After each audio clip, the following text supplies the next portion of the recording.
Okay, so disregarding the background, a few of the things that we plan to cover, again, are the strategies our authors have used. It's helpful to writers at any stage of the process because many of you who are joining are now on the query hunt of getting an agent, getting the book deal that you've been dreaming about, wondering about how important is marketing really for both fiction and nonfiction authors alike. And the answer is, it's really important. I mean, now more than ever, pandemic publishers want to see your built-in audience. They want to see your reach, like what potential your idea has. And so many writers have come to me over the past year and said, like, this is just where I struggle. This is just so painful. And Yeah. Cait, I guess I'll loop you in right here. Like, do you find marketing painful or? Yeah, and I think the thing is, I've really had to kind of reframe some of it. I think that anyone who's read my blog and even my books too, for a long time, yeah, just sort of traditional marketing and the language used around it, it didn't resonate, or it felt like too much for me. But there are still ways to do it, like that are marketing. I was saying that what I love so much about how you market specifically is it's so authentic. Everything you do is so intentional. Your messaging, you know, the way you've built a community, you never had to like sell out to get your books sold to agents and publishers or to sell your books to readers. It was all very much like, this is a community. This is a message I want to share. I want to hear from you. I want to engage with you. Engagement is going to be the theme we talk about, how it's just not only about numbers, it's about engagement. And it's so different. It's so different even now compared to 5 years ago, but that at the core, and community, like that at the core of it, if you are, especially like with nonfiction, like very specifically with nonfiction. Yes. Although there I will bring up a question that came to us from a fiction writer. She said, I know you and I love reading novels, and we represent fiction as well. And yes, fiction writers have to be thinking about marketing too, right? It's a sort of different, there are different metrics, and we'll talk about all of those in the workshop. But she asked, how is it that you can sort of create buzz without being issue specific in the way that a nonfiction author needs to tie back to that message again and again? I mean, I worked with Gretchen Rubin. It was Happiness Project again and again for years and years. And, you know, with fiction, you actually have like much more free range, right? Like you can, you know, we talk about in our workshop, VCO, voice content offering. So what are you contributing to the conversation? What's your unique voice? What's your unique content? It could be, you know, anything that you're experiencing, but people want to see it rendered through your eyes and personality. So I think there's a way to build buzz in that way. We also work with this fantastic author, Jane Allen, who wrote, she's doing a 4-book deal for HarperCollins. Her first title is called Black Girls Must Die Exhausted. You had me at the title. If you're out there, Jane, you know, that was also like a Cait Lucinda love affair from the start. And you know, what she did so successfully on Instagram in particular was she got to know the reading community, the bookstagrammers, and she got into the book clubs that way. And she just showed up for her audience again and again. So Cait, I feel like that's what you do. That's what you do. Oh, and that's really nice feedback. I think what that speaks to is she's not only bringing her personality in, but like when people get to know you, they want to support your work, or they're interested in seeing what you're up to. Yeah. So I mean, I don't want to give away too much because we'll talk about this, but like, what did you find one of the most challenging things about marketing your books and your brand and all of it? Gosh, put me on the spot. Most challenging. I'm sorry. No. I mean, I think that in a way, measuring was one for me. Like it was like I could see the numbers, but it almost, to me, it was like having to discern between like what the numbers are versus what are the things I'm actually hearing from people, like what are the ways I'm actually connecting with people.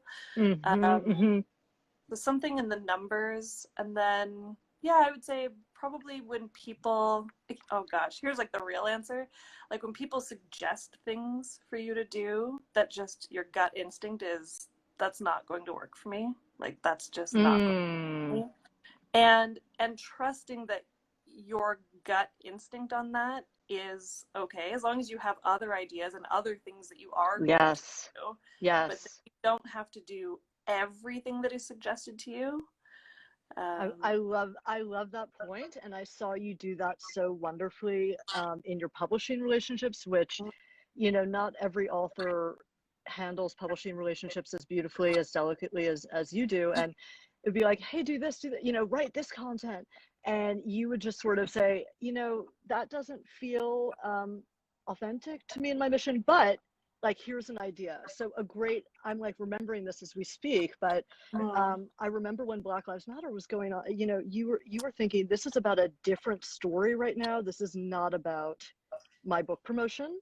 I'm going to Yeah. step out of the mix and respect what people want to be talking about. And I just thought that was like, damn, like she is smart. She's like right on message. She's being respectful to Mm. her community and her sort of intention. So yeah, always being constructive and offering new solutions for ways that you can market, but not saying yes to everything, right? Yeah. Yeah. Yeah. And it does take, to be able to do it, it does take knowing yourself. Because otherwise, if you don't, it is so easy to just say yes to everything. And Mm-hmm. to just attempt to go along with it in sort of a people pleasing kind of thing. And I think if you can know yourself as a writer and your community, and being able to say like, that's not going to work, but I do still have other ideas, because you do have to market. There are things you still have to do. Yeah, yeah, Yeah. you do. You definitely do. And it can be like a part-time to full-time job for authors, right? Like when they Yeah. have a book launch, it can Yeah. just take so much.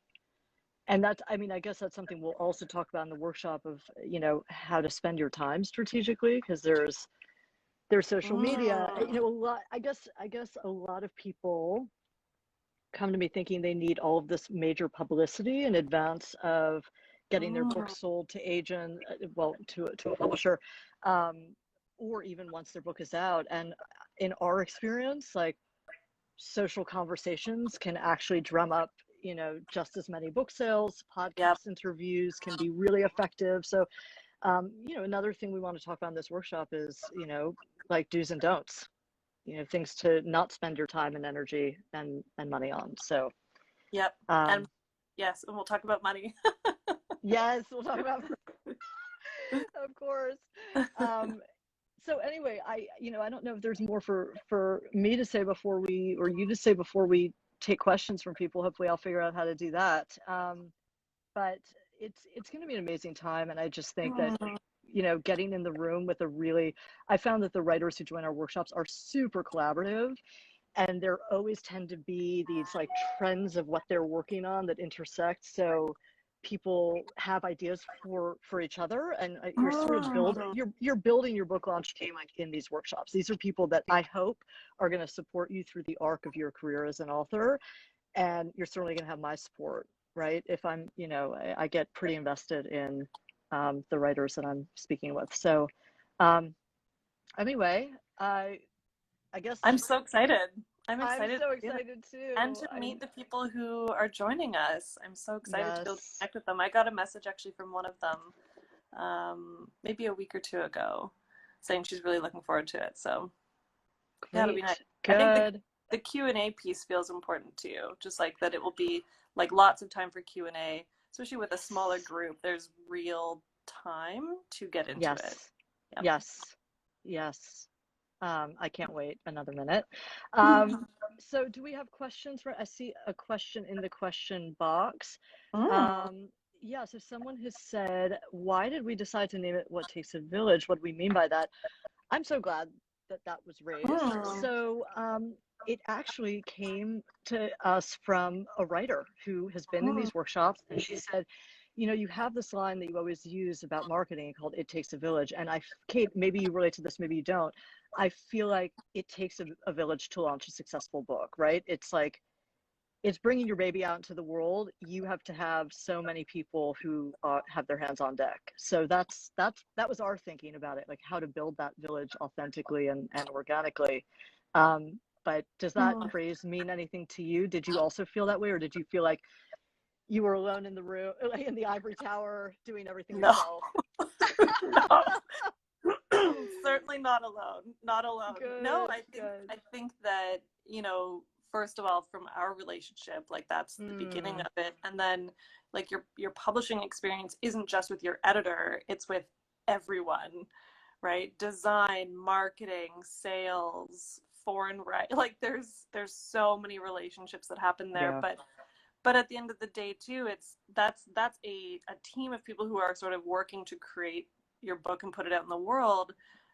The village piece really is the community. It goes back to the community aspect. Like a book would not have an audience if there weren't at least a few people outside of the publishing industry who were curious what you have to say. I like that too. It goes back to our thought that if you have a really great idea and you just have the drive to get it out there, like you will find your audience.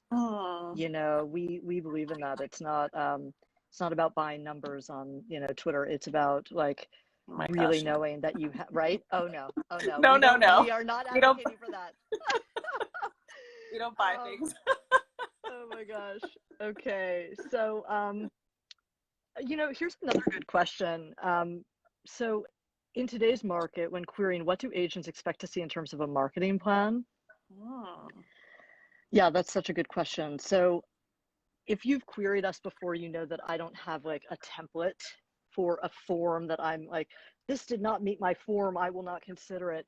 For me, it's all about, did you persuade me or did you not persuade me? Because I'm acting as the gatekeeper to the publisher who needs to be persuaded. And that publisher is fundamentally skeptical, reviewing so many proposals or manuscripts, you know, a week. So, you know, how tight does your marketing plan need to be? Do you need one? I think that the vision needs to be there. So again, your proposal being a great example, Cait, it's like you said, here's my audience, you know, I know them, I know how they travel, how they live, what they spend, what they do, what their interests are. You know, this is why my message sort of exists in the zeitgeist. Like you were picking up on so many things with your books, minimalism and decluttering and nomadic life and van life. Like there were so many trends that it was sort of speaking to. And I think that, so if you're not sort of in a position to have 50 pages, which you don't need, of here are all the people I'm connected to, here are my numbers, here's my speaking schedule. It's more about, here's how I plan to build this. You know, here's where I'm starting. Let me be honest with you. Proposal is a conversational document. And here's how I plan to build this. And then it really is all, the proof's all in the pudding. Like, does someone leave convinced or not? So, as a novelist, you don't need a marketing plan. Does it help to have marketing information in your letter or at back of your material? Yes, because we're all interested in marketing. But you know, if you're a memoirist, do you need a marketing plan? Sometimes I say it's a good to have, but it's not a need to have.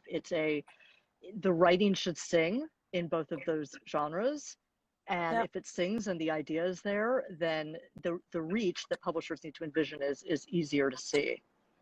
Well, just to add to what you've said about sort of like painting a picture or sort of having a vision for how it will look or what the launch will look, I think it's like such a tiny portion of the proposal itself. But actually sharing even a few books that would be in the similar vein. So not that the writing is the same or anything like that, but you know, like readers who liked this might also like this book, and that helps paint a picture for the publishers as well. Oh my gosh, stealing my lines there. Comps all day. This is like what publishers, they actually use that as a verb. They're like, what does this comp to? You know, it is like the movie business. So if people need to know there's a successful model for it, and if you put that in their minds, in publishers' minds and readers' minds, they immediately say, I liked that, so I'll probably like this. All right, I don't want to Give it all away. We can do the workshop right now. Anyway, so wonderful to see everyone, and hope to see you Friday. Details are at lucindaliterary.com/workshops. It's Friday at 12:30 to 2 East, and we're keeping the group small. So I'd say, last chance to register in the next couple of days. But we have a great group already there, and Cait, I'm just so happy and blessed to have you join us. Oh my gosh, I can't wait. I'm so excited. It's going to be so fun.